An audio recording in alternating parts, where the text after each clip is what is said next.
Hi students, welcome to Cam Cafe. आज हम लोग कंसंट्रेशन का दूसरा टर्म्स मोलालिटी लेकर आगे बढ़ेंगे। तो क्वेश्चन राइज होता है, ए मोलालिटी क्या होती है? मोलालिटी इसको डिनोट किया जाता है स्मॉल एम से। सपोज कोई सॉल्यूशंस ऐसा दिया है जहां लिखा 0.25 m KCl, स्मॉल m दिया है, तो इसका मतलब होगा मोलालिटी इस सॉल्यूशंस का 1 है। Means molality of solution is molality of solution is 0.25। और इस टर्म्स को यदि हम एक्सटेंड करें थोड़ा सा, तो इसका मतलब होगा 1 kg सॉल्वेंट कंटेन्स 0.25 मोल KCl। क्या लग रहा है? 1 kg सॉल्वेंट में इतना मोल KCl डिसॉल्व है। तो यदि डेफिनेशन हम लोग लेते हैं तो KCl यहां पर सॉल्यूट है, KCl इज सॉल्यूट। तो हम कह सकते हैं सॉल्यूट का कितना मोल्स 1 kg सॉल्वेंट में डिसॉल्व है। सॉल्यूट का कितना मोल्स 1 kg सॉल्वेंट में डिसॉल्व है, वही होता है मोलालिटी। मीन्स आप कह सकते हो number of moles of solute particle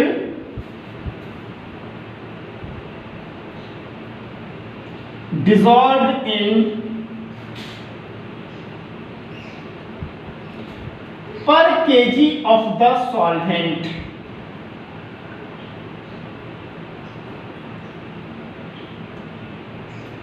called molality। Formula number of moles ऊपर में सॉल्यूट रहेगा, number of moles of solute divided by mass of solvent in kg, mass of solvent in kg। आप इसको और सिंपलेस्ट फॉर्म में लिख सकते हो W1 into 1000 M1 into W2। Here W1 mass of solute, M1 molar mass of solute,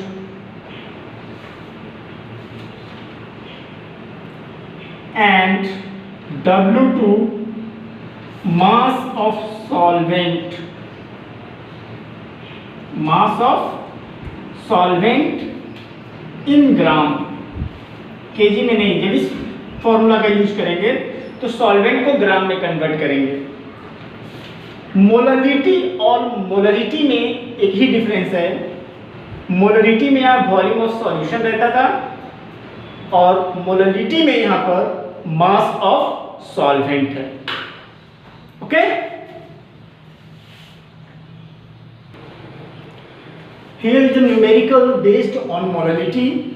And numerical said that 10 gram NaOH dissolved in 100 gram of water, find the molality of the solution। तो यहाँ पर laser proportion में NaOH है, तो NaOH हो गया solute. तो molality का हम फॉर्मूला लिखेंगे, molality equal to W1 into 1000 by M1 into W2। W1 ये था mass of solute, mass of solute in gram. तो मैं देख रहा हूं यहां पर दो चीजें हैं, एक NaOH है और एक वाटर है। तो लेसर प्रोपोर्शन में NaOH है तो यह सॉल्यूट हो गया।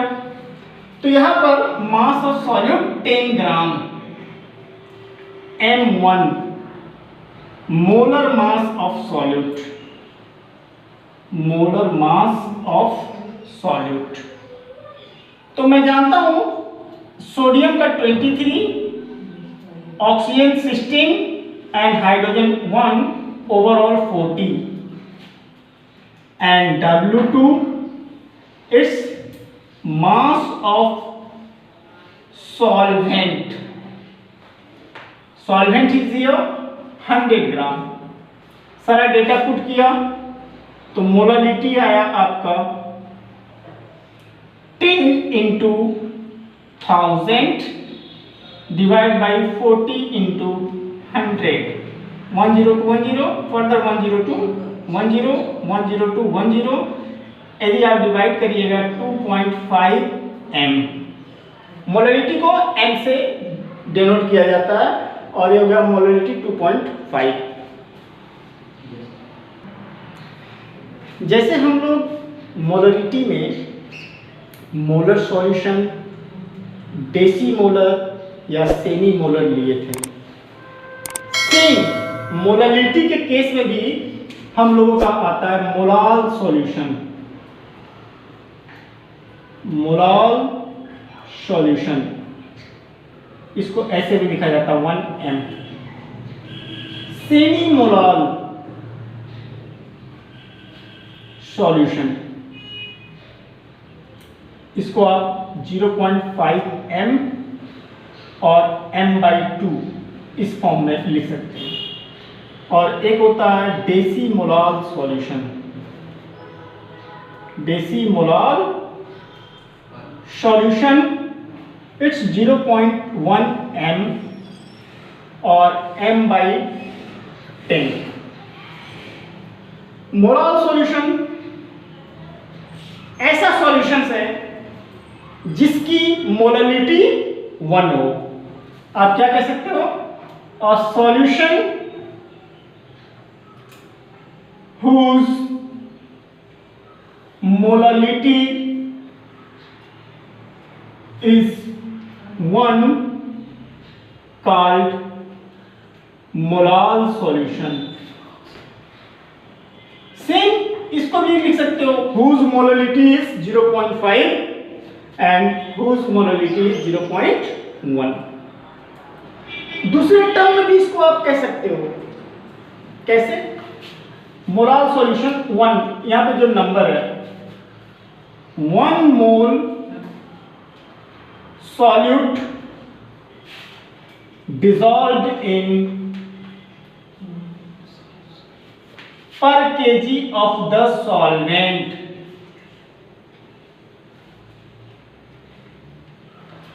और यहां पे दूसरे टर्म में क्या लिखेंगे? इस 1 मोल को कन्वर्ट कर देंगे 0.5 मोल सॉल्यूट, बाकी टर्म सेम।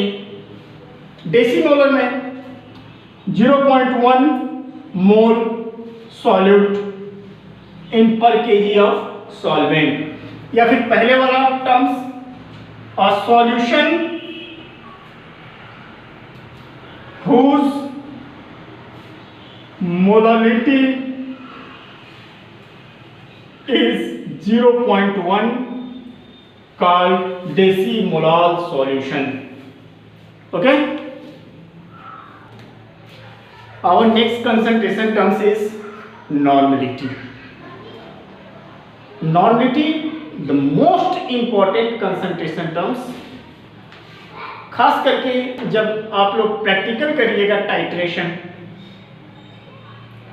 टाइट्रेशन में किसी अननोन सॉल्यूशंस का स्ट्रेंथ हम लोग नॉर्मलिटी से ही निकालते हैं। तो क्वेश्चन अराइज होता है नॉर्मलिटी है क्या, लेकिन उसके पहले किसी भी सॉल्यूशंस के नॉर्मलिटी को कैसे इंडिकेट किया जाता है। सपोज दे दिया 0.1 n NaOH, इस टर्म्स का सिंपल सा मीनिंग होगा means 0.1 gram equivalent, 0.1 gram equivalent of जो भी सॉल्यूट है वह dissolved in per liter of the solution, dissolved in per liter of the solution.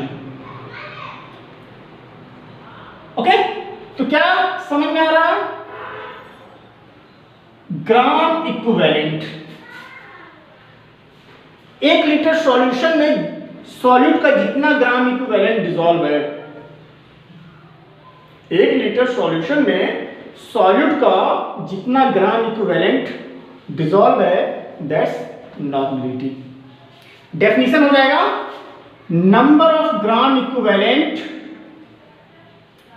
Number of gram equivalent of solute dissolved in per liter of the solution, dissolved in per liter of the solution, called normality. And formula, number of gram equivalent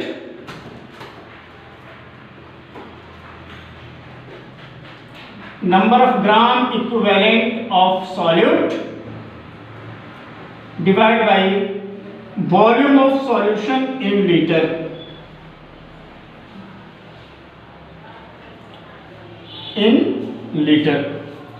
इसको simple terms में आप ऐसे भी लिख सकते हो, W1 into 1000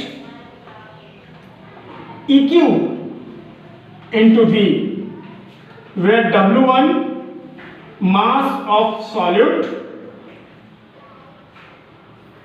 EQ chemical equivalent of solute, chemical equivalent of solute, and V volume of solution in ml. अब question rise होता है केमिकल इक्विवेलेंट कैलकुलेट कैसे करेंगे. तो पिछले वीडियोस में केमिकल इक्विवेलेंट कैलकुलेट करना हमने सिखाया था कि किसी भी कंपाउंड का यदि मॉलिक्यूलर मास आपको मालूम है तो आप सिंपल सा कह सकते हो molar mass by n factor. N factor हमने बताया था यदि एसिड है तो बेसिसिटी ऑफ एसिड, बेस है एसिडिटी ऑफ बेस, और सॉल्ट है number of cations by 1 formula unit into its charge. तो यहां पर NaOH है तो दिख रहा है OH 1 मीन्स बेसिसिटी 1. तो मोलर मास में यदि 1 से डिवाइड करेंगे तो NaOH का केमिकल इक्विवेलेंट आसानी से मिल जाएगा. Okay, follow it. There is a numericals based on normality which said 49 gram H2SO4 dissolved in 500 ml of solution, calculate normality. तो हमारा फॉर्मूला है W1 into 1000 divide by EQ into V. W1 mass of solute जो कि given है 49, EQ chemical equivalent of solute. Chemical equivalent के लिए पहले molar mass देखना पड़ेगा. तो H2SO4 का मोलर मास होता है 98 और N फैक्टर यहां देख रहे हैं 2 रिप्लेसेबल हाइड्रोजन एटम है, मींस बेसिसिटी 2 है. जितना रिप्लेसेबल हाइड्रोजन एटम होता है वही बेसिसिटी होता है. density 2, it becomes 49. And B, volume of solution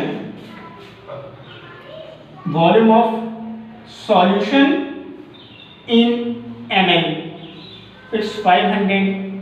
सारा डेटा पुट किया, 49 इंटू 1000, 49 इंटू 500 कैंसिल होकर आया 2n।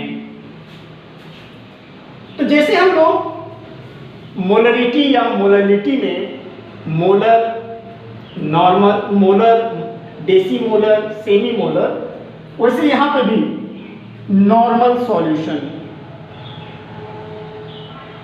नॉर्मल सॉल्यूशन मीन्स ऐसा सॉल्यूशन जिसकी नॉर्मलिटी 1 हो। सेमी नॉर्मल, ऐसा solution,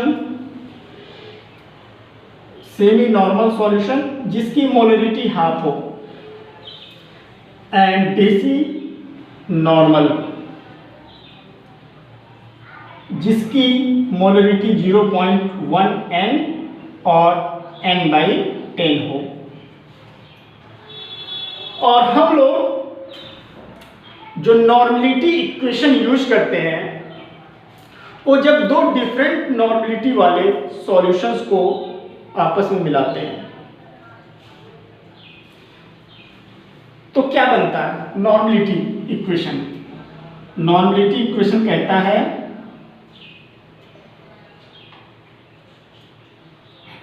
n1v1 equal to n2v2। यानी यहां पर n1 initial normality,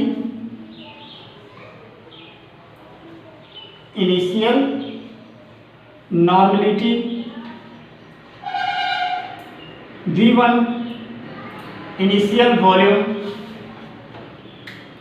v2 final volume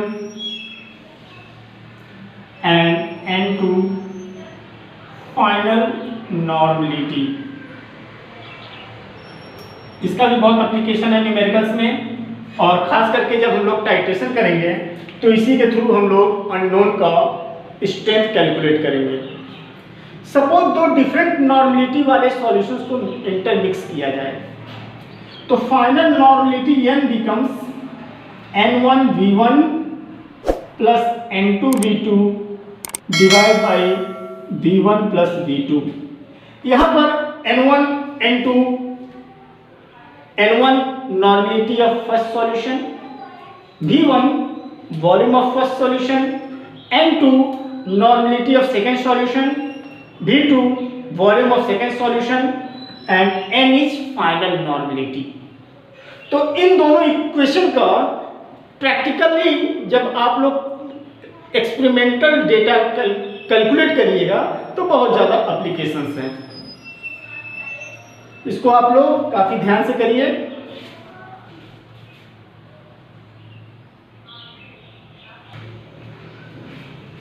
students, next normality terms आप लोगों को दूसरे वीडियोस में मिलेगा, और आप लोग अपने फ्रेंड्स से ज़्यादा शेयर करिए, सब्सक्राइब करिए, जिससे मैं और जोर शोर से वीडियोस बनाऊं।